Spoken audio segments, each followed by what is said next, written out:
Pakistan is the paradise of the Islamists. When Islamists want to perceive, to feel what their heaven on earth is like, they go to Pakistan.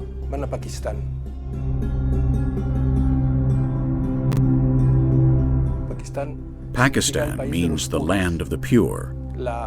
Their constitution is the Quran. Their law is the Sharia. Christians in Pakistan have the same rights as dogs. In Pakistan, for example, if people think that some Christians have spoken ill of the Prophet, they haven't praised him enough, they can accuse them of blasphemy, and hopefully they will go to trial. Many times they do not reach the trial because the Muslims themselves arrest them, lynch them, or kill them. In the case of Asia Bibi, we were very concerned. There is an anti-blasphemy law in Pakistan that provides for prison sentences for Pakistani citizens who blaspheme against the Prophet Muhammad. But what struck us most was that the death penalty was being considered. And we were also greatly surprised by the circumstances surrounding the Asia Bibi case.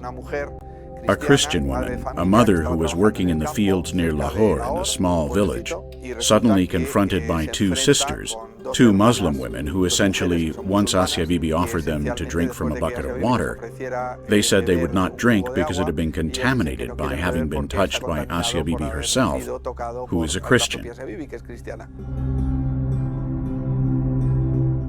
The case was especially irritating because she was a simple countrywoman who had gone with a group of friends to the well, who was fetching water, had had a little conflict of cohabitation, and as a consequence of that conflict, she was accused of blasphemy unjustly, illegitimately, illegally, because there was no such blasphemy, and as a consequence of that, she has spent 6 years on death row. That is outrageous.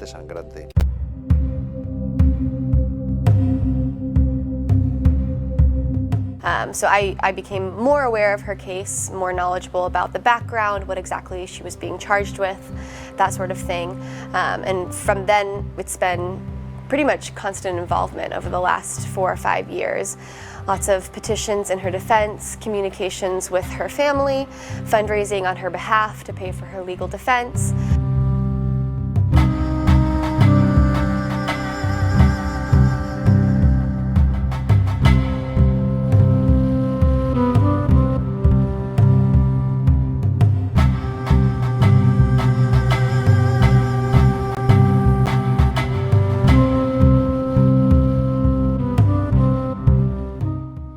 We at that time studied here internally what we could do.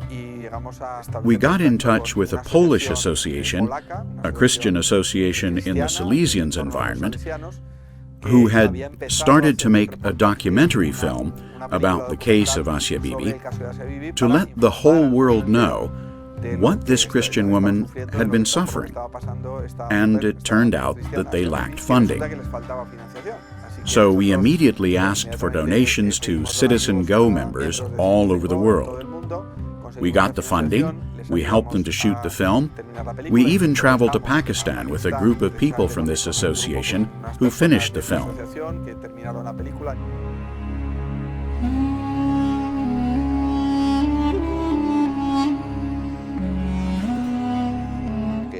Asia Bibi has become an icon of the defense of religious freedom. That is what seems to me most relevant. That she has become an icon for us, for those who defend religious freedom.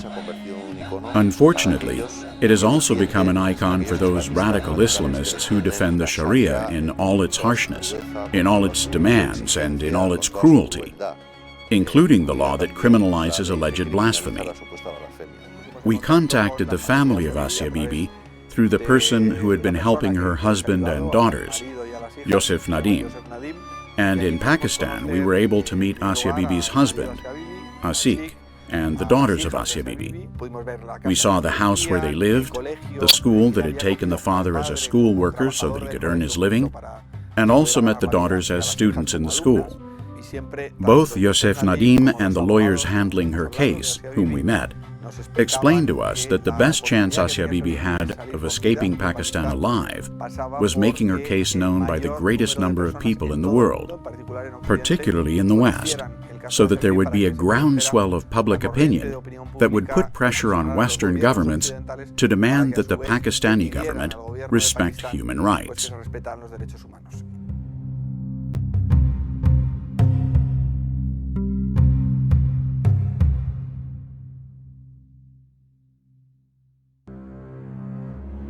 Christians in Pakistan live in ghettos. The Pakistani authorities do not call these ghettos, they call them colonies. We visited St. Joseph's Colony, St. Joseph's Ghetto, shortly after the Christians returned to live there. It had happened that a boy living in the ghetto had been accused by a Muslim hairdresser of having despised the Prophet Muhammad. Then groups of Muslims entered the ghetto, persecuted and attacked the Christians who lived there, ransacked their homes, set fire to the ghetto, and razed it to the ground. Of course, the ambulances, the police, the firemen arrived late. No one was ever arrested or charged for the assault on the St. Joseph Ghetto. We happened to be there when the Christians had started to return to the ghetto. We could see that the Christians lived in those ghettos. They lived in neighborhoods where there were no Muslims, neighborhoods where you could see their extreme poverty, where no streets were paved, where there was no sewage system. People threw their waste into the streets. We saw how Christians were marginalized and kept confined. The Christians in Pakistan, as we could see, are structurally discriminated against.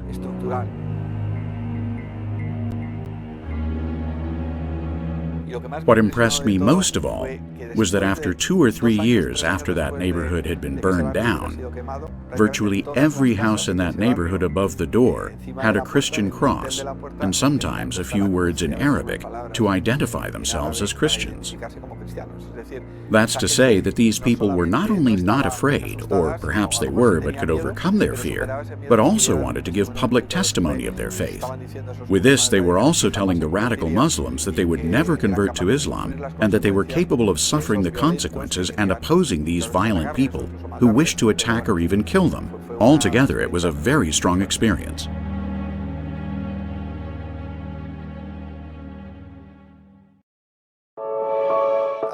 We collaborated with some Polish people and made a final report, a film called Asia Bibi. That's a film that was recorded and translated into several languages, and we distributed through our social networks. It has had a huge impact. Also in the film, there are many details that, from a judicial point of view, were important, because the key witnesses allowed to decide on Asia Bibi's death sentence did not say in the documentary what they said in the trial, which means that at some point they lied. They most likely lied at the trial. It's the country where, for drinking from a fountain or not praising enough the Prophet Muhammad, they can condemn a person to death, as was the case of Asia Bibi. We helped to finance her legal defense so that, at least, even if the law was unjust, it could be done with all the guarantees. We found there were false witnesses, bought witnesses, made-up evidence, etc. These fakes were the key element within the appeal to Pakistan's Supreme Court that allowed the release of Asia Bibi.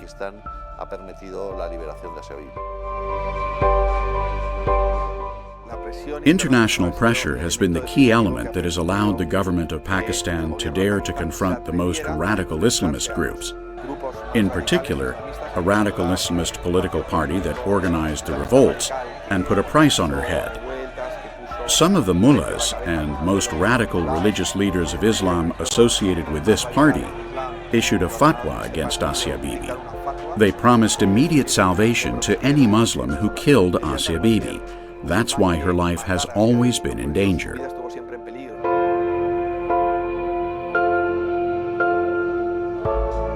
I think politicians listen when their constituents are concerned about an issue, and I think that CitizenGO was a tool for citizens from the United States and from around the world to tell international leaders that they were concerned about this case. They're concerned about the blasphemy laws in Pakistan, but more so they were concerned about the personal story of Asia Bibi, a mother, a wife who's been put in jail for nothing, essentially, for her Christian faith.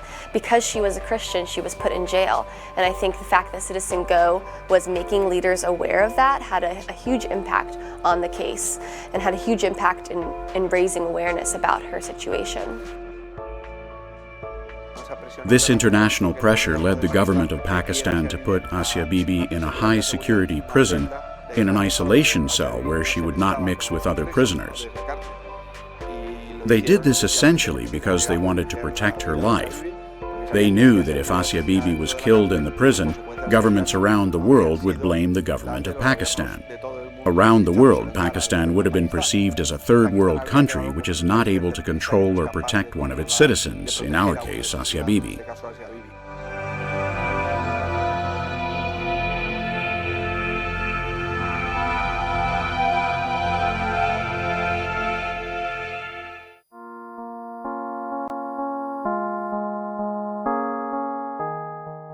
When we made contact with the husband and with the daughters of Asia Bibi through Yosef Nadim, the first thing we did was to award Asia Bibi one of the Ahtewir yearly awards for having remained faithful to her faith.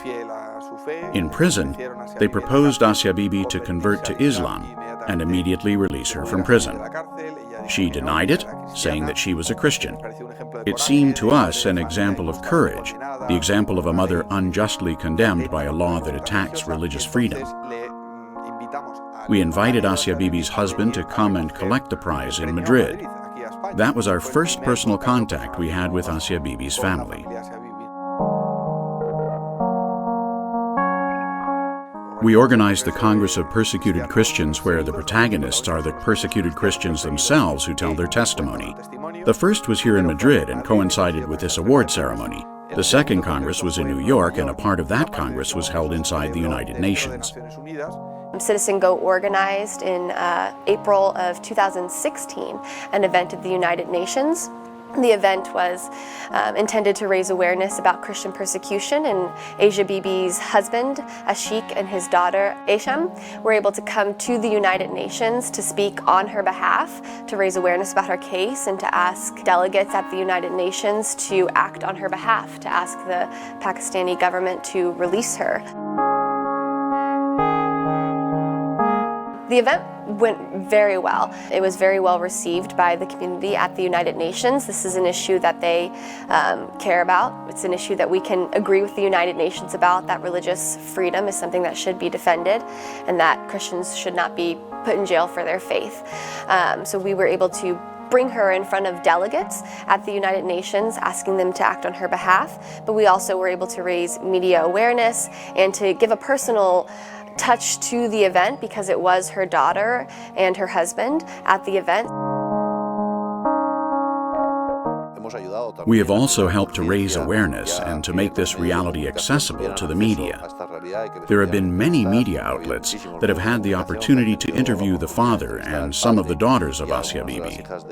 But the most important thing has been our fundraising to help support the family and their legal defense.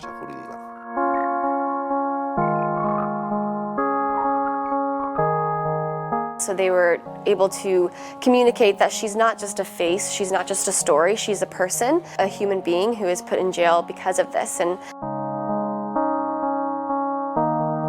I think for me personally, meeting her daughter, Isham, at the event, it really increased my determination in her case exponentially, because her daughter is very sweet, very kind. At the event, she was constantly asking to play with my baby, who I had with me at the time, to hold him, to play with him. And you could tell that she had been raised by a loving and caring mother and family. And seeing that, seeing her, increased my desire to see her mother freed, because I couldn't even imagine if my mother, at the age of 10, was put in jail, was taken away from me, and I didn't know when or if I would ever see her again.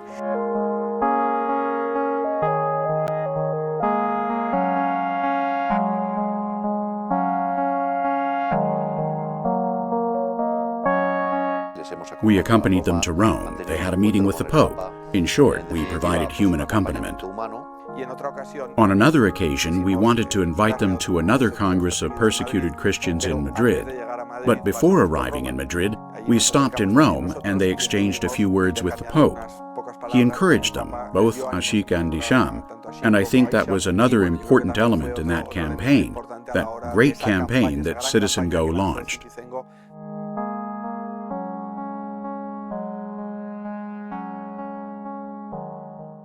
Tonight, Asia Bibi arrives in Canada.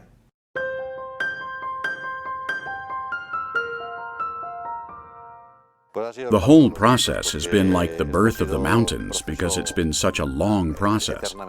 The date for the judgment of the Supreme Court was being gradually postponed, supposedly because there had been an illness or indisposition of some of the judges. But what actually happened was that there was a brutal pressure from radical Islamists. These radicals had said that if Asia Bibi was declared innocent, she would be killed in the streets. That's how they verbalized it. There was also a lot of pressure from the West, mainly from the U.S., on Pakistan to listen. If they wanted to receive development aid, they would have to provide reasonable security to their citizens in a reasonable country. There were also several Islamic imams who signed a document in defense of religious freedom, etc.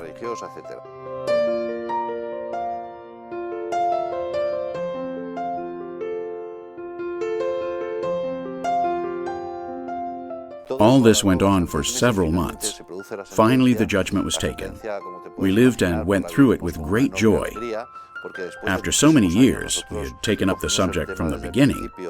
6, 7 years of fighting, of raising awareness, of taking the family to the media, of interviewing with the Pope, of putting advertisements in the newspapers, etc. Finally, the news for which we had fought for so many years had happened. It had been an unjust law with an unjust trial, but finally liberation had been achieved.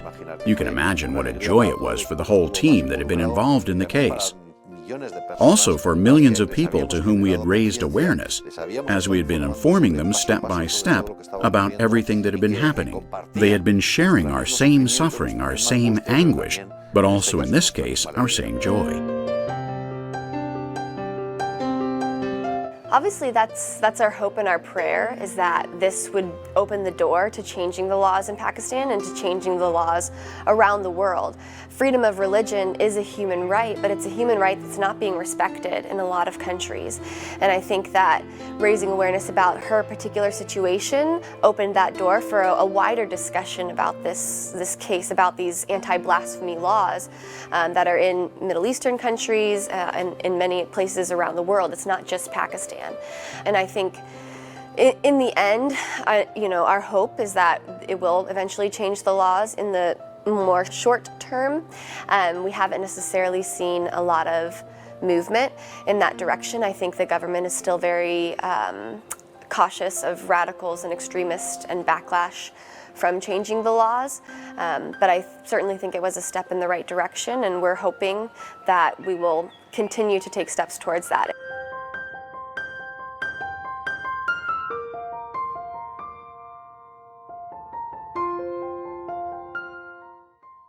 But just after her release, we faced another threat for quite some time because the radical Islamists had threatened that they would kill her if she were taken out of prison. So, the first few days of her release, she was kept inside the prison. Despite being legally and judicially free, she was still in prison, safer than outside.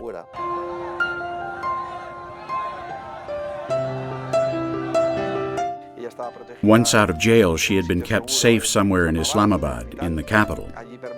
There she remained for many months, isolated of course, unable to go outside. At least she was no longer in prison.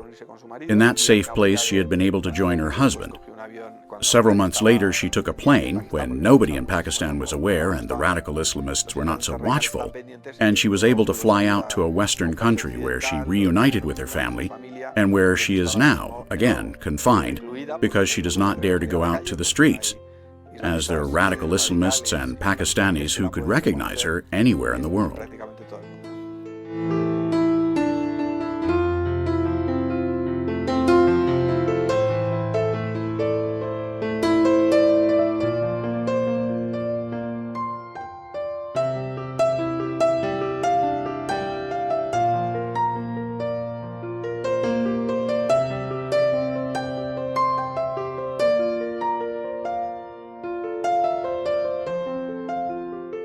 Fortunately, the outcome has been a happy one. She is now reunited with her family. She lives in a free country. She can pray freely to her God. That is what we are fighting for at CitizenGO to happen all over the world, to all the Asia Bibis. Asia Bibi has been the icon that generated awareness, that has generated mobilization. But unfortunately, she's not the only one. There are many Asia Bibis in the world, not only in Pakistan, but also in Nigeria and other countries. I think one of the main unresolved issues in the world is the issue of religious freedom. I think that what we have to do is to continue to mobilize, to continue to talk about these cases, and to continue to put pressure on our governments to intercede, to take an interest in these Christians who are suffering religious persecution, particularly in those countries where it is the police that persecute the Christians for exercising their religious freedom and rights.